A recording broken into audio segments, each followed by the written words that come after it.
नमस्कार. नवीशा रेसिपीमध्ये आपलं स्वागत आहे. आज आपण पाहणार आहोत फक्त 1 लिटर दुधापासून अगदी डेअरीसारखे एकदम मऊ, मलाईदार आणि 100% शुद्ध मलाई पनीर घरच्या घरी सोप्या पद्धतीने कसे बनवायचे. बरेचदा घरचं पनीर कडक किंवा चिरा पडल्यासारखे होते, पण मी सांगितलेल्या टिप्स वापरल्या तर तुमचे पनीर हे अगदी सॉफ्ट होईल. चला तर मग वेळ न घालवता लगेच रेसिपीला सुरुवात करूया. मी 1 लिटर दूध घेतलेलं आहे. म्हशीचंच दूध घ्यायचं आहे आणि ते पण फुल क्रीमवालं. आता हे दूध आपण गरम करतोय. तर गरम करताना गॅसची फ्लेम मोठीच ठेवायची आणि फक्त एक उकळी आणून घ्यायची आणि सतत हलवत राहायचं, म्हणजे दुधाला आपल्या तळ लागणार नाही खाली. हे बघा, दुधाला एक छानशी उकळी आलेली आहे. एकच उकळी आणून घ्यायची आणि लगेच गॅस बंद करायचा. आता आपल्याला दूध फाडायचं आहे. त्यासाठी अगदी थोडंसं आपल्याला थंड करून घेतोय दूध आपलं.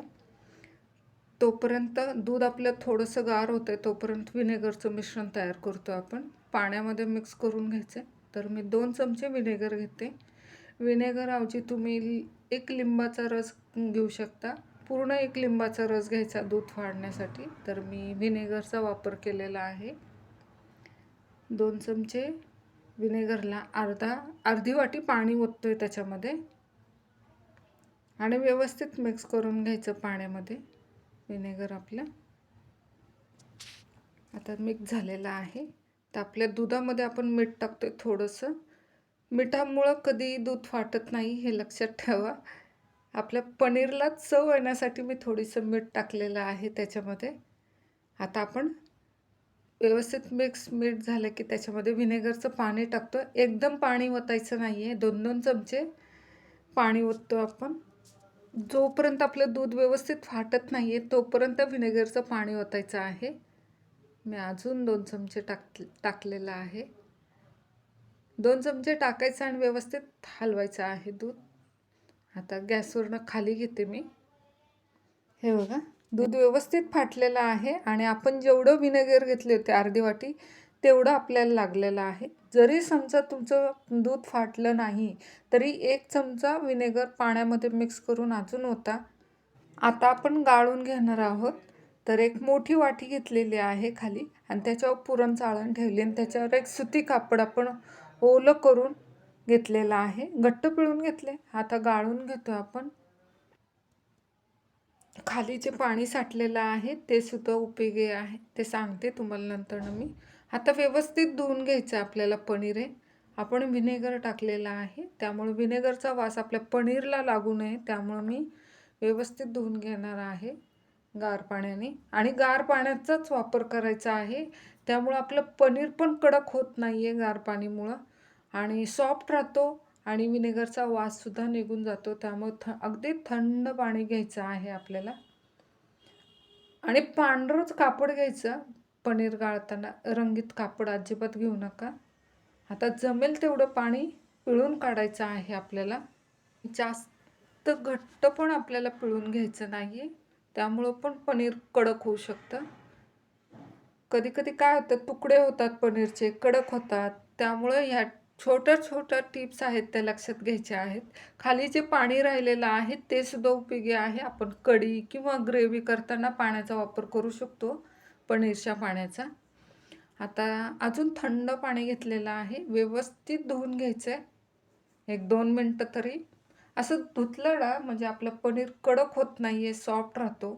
त्यामुळं थंड पाण्यामध्ये व्यवस्थित धुवून घ्यायचं आहे पनीर आपलं आणि हलक्या हाताने पाणी जेवढं पिळता येईल ना तेवढं पिळून घ्यायचं. जास्त पण घट्ट पिळायचं नाही आहे.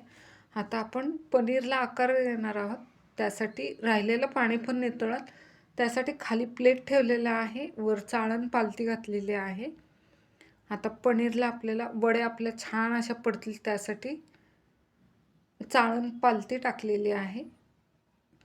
व्यवस्थित दाबून घ्यायचे सगळ्या बाजूनी.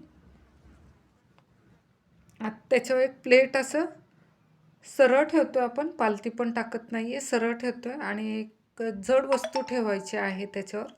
जास्त पण जड वस्तू ठेवायची नाही आहे, त्यासाठी मी खलबत्ता ठेवलेला आहे. आता एक 10 ते 15 मिनटासाठी हा खलबत्ता आपण असा सोडून देऊया.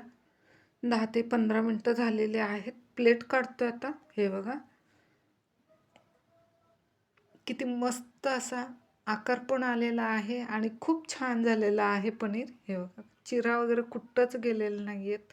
खूप सुंदर असं झालेलं आहे आणि त्याची जाडी पण बघा किती छान अशी पडलेली आहे. मस्त पडली. आता परत एकदा आपण ह्याला धुणार आहोत. पनीरला आपल्या मस्त झालेलं आहे. सगळ्या बाजूने सेम झालेलं आहे जाडी त्याची पनीरची. आता थंड पाण्याचाच वापर करायचा आहे पनीर धुण्यासाठी सुद्धा. तर व्यवस्थित धुवून घेतोय पनीर. आता हे पाणी पण काढलेलं आहे. आता वड्या पाडून घेतोय आपण पनीरच्या. किती मस्त अशा वड्या पडतात बघा. जरा सुद्धा चीर गेलेली नाही आपल्या ह्याला.